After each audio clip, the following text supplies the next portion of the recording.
Oi pessoal, tudo bem?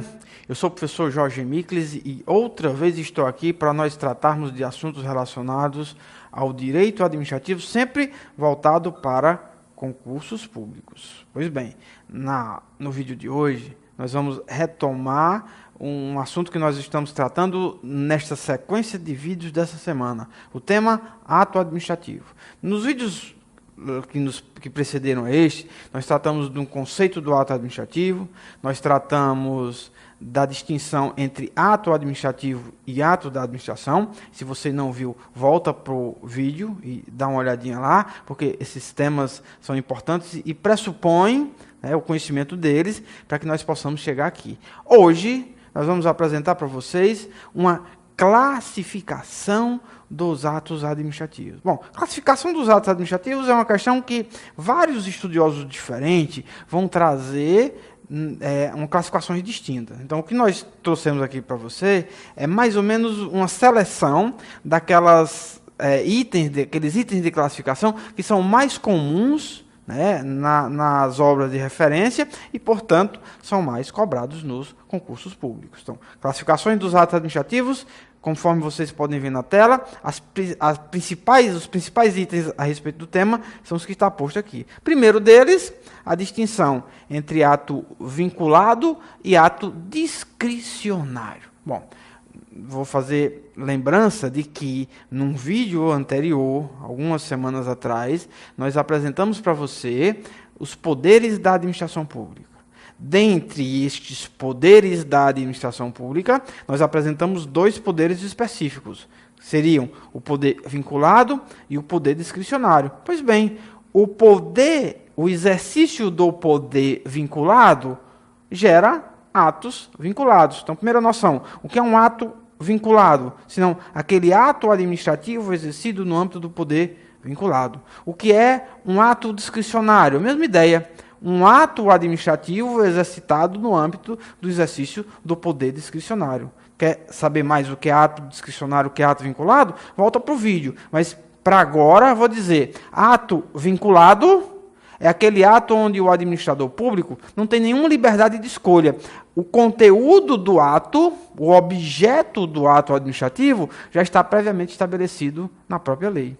No ato discricionário, há uma certa liberdade do administrador. Não uma liberdade total, mas uma liberdade parcial, onde o administrador público, dentro desse limite de liberdade estabelecido pelo sistema jurídico, o regime jurídico administrativo, vai poder estabelecer e especificar, diante do caso concreto, qual é o objeto. Então, voltando, ato vinculado, não há liberdade de escolha, o objeto está pré-determinado. No ato discricionário, há algum tipo de liberdade com relação à sua prática. Então, ambos, nesse sentido, são exercidos no âmbito do exercício do poder vinculado e do poder discricionário. Um segundo item da classificação, atos gerais e atos individuais. Atos gerais são aqueles atos que não têm um destinatário ou alguns destinatários certos. É o exemplo do ato exercitado no âmbito do poder regulamentar.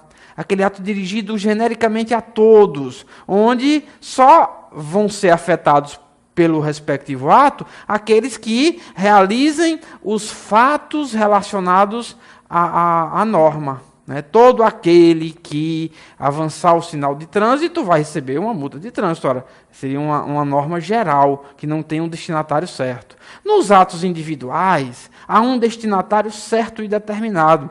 Um alvará de construção. Fulano de tal está autorizado a construir um determinado item, um determinado objeto, num lugar especificado. Há um destinatário certo e determinado desse ato. Não vamos confundir o seguinte, ato individual não quer dizer que o destinatário dele seja uma só e mesma pessoa. Nós vamos ter atos individuais onde mais de um sujeito pode ser beneficiado. Mas, ainda aí, será um ato individual na medida em que será possível identificar todos os beneficiários do respectivo ato. No ato geral, não há um destinatário específico. É preciso fazer o que os juristas vão chamar de processo de subsunção.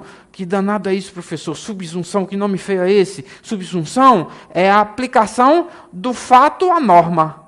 onde só existirá o nascimento de algum direito quando houver a aplicação total daquele fato à norma, a multa de trânsito, como nós demos o exemplo. Atos internos e atos externos. Ora, atos internos são aqueles atos praticados, exercitados, dentro da própria estrutura da administração pública. Quem é o destinatário dos atos internos?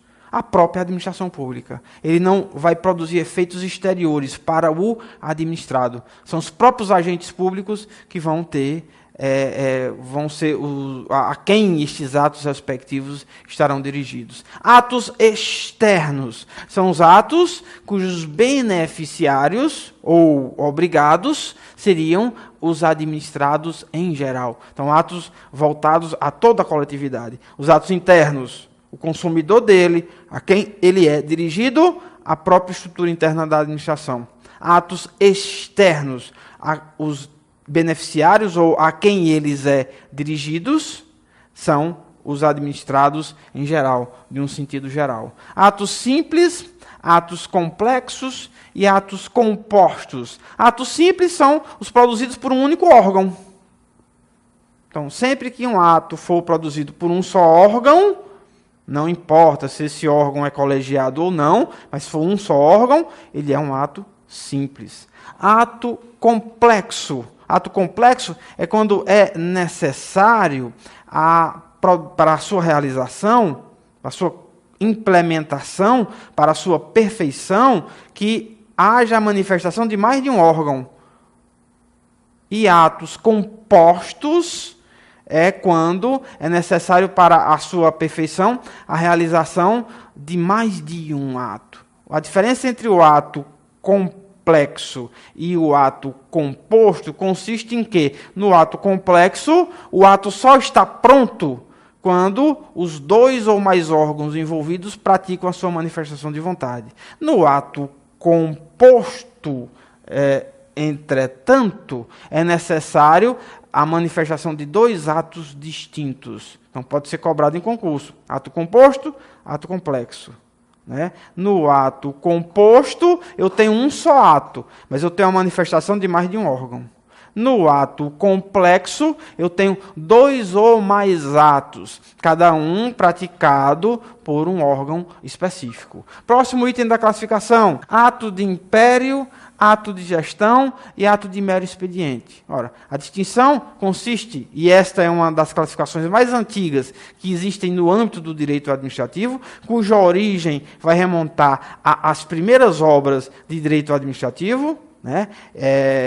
Lá da França, portanto, ela vai trazer a seguinte noção: ato de império. No ato de império, a administração pública está posta numa posição de superioridade com relação ao particular.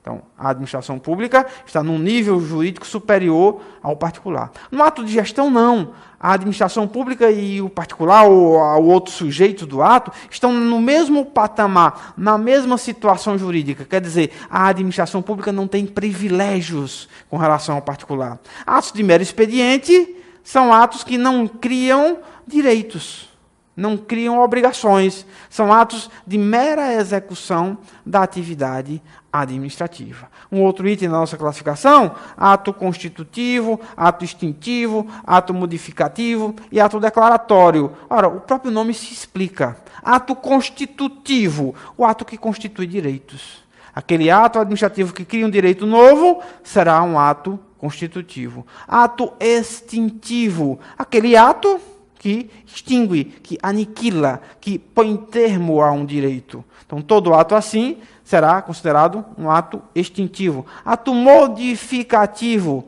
é um ato que não extingue, mas modifica a qualidade de um determinado direito. E ato meramente declaratório é aquele ato que não cria, não extingue nada disso.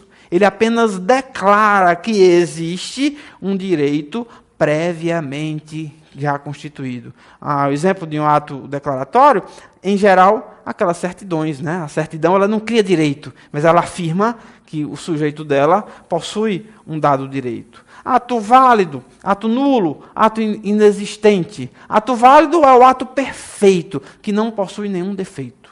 O ato nulo é o ato que possui defeito. Haverá quem dirá em algumas obras que há o ato nulo e há o ato anulável. Mas a melhor compreensão é que no âmbito do direito administrativo, o ato não pode ser anulável propriamente. Ele será convalidável. Mas noutra aula, noutro vídeo, nós especificaremos isso melhor. Ato nulo é o ato inválido, é o ato que não possui defeito. E o ato inexistente é o ato que aparenta, mas não é ato. É um ato que tem a forma, que tem o jeitão de ser um ato administrativo, mas ele não é nada. Ele, juridicamente, não tem qualquer tipo de valor. Por exemplo, um decreto do presidente da República assinado pelo faxineiro do Palácio do Planalto, ou por quem não esteja legalmente imbuído da prática imbuído a quem a lei não tem atribuído a prática desse respectivo ato. Este será um ato inexistente. Aparentará ser um ato administrativo, contudo, não o será. Atos inexistentes não geram nenhum efeito, não são nada. Atos nulos, eles precisam que a autoridade competente, seja a própria administração pública, seja o poder judiciário, declare a sua imperfeição. E atos perfeitos, obviamente, geram regularmente todos os efeitos que se espera deles. Ora, no ato perfeito, a outra observação, inclusive que é objeto de súmula do Supremo Tribunal Federal, inclusive que é muito cobrado em concurso público, no ato perfeito, né, ele não pode ser modificado pelo Poder Judiciário. Porque o ato perfeito, ele só pode ser revogado. O Poder Judiciário não pode revogar atos administrativos. O ato nulo, de sua vez, eles podem ser anulados, portanto, extintos. O ato de anulação é o ato de extinção desse ato. E a anulação, que é diferente da revogação, ela pode ser declarada tanto pelo Poder Judiciário quanto pela própria administração. A revogação refere-se ao ato perfeito, e só a administração pode fazê-lo. A anulação refere-se ao ato com defeito, e aí tanto a administração pública quanto o Poder Judiciário poderão fazê-lo. O ato inexistente não precisa de nada. Ele não existe, ele não produz efeito, portanto, é, em princípio, desnecessário qualquer tipo de atuação, seja da administração pública, seja do Poder Judiciário. Então, está aqui a dica. Com essa dica, tenho certeza, é mais uma questão do concurso público que você vai conseguir fazer com sucesso. Te aguardo no próximo vídeo. Até lá e muito obrigado.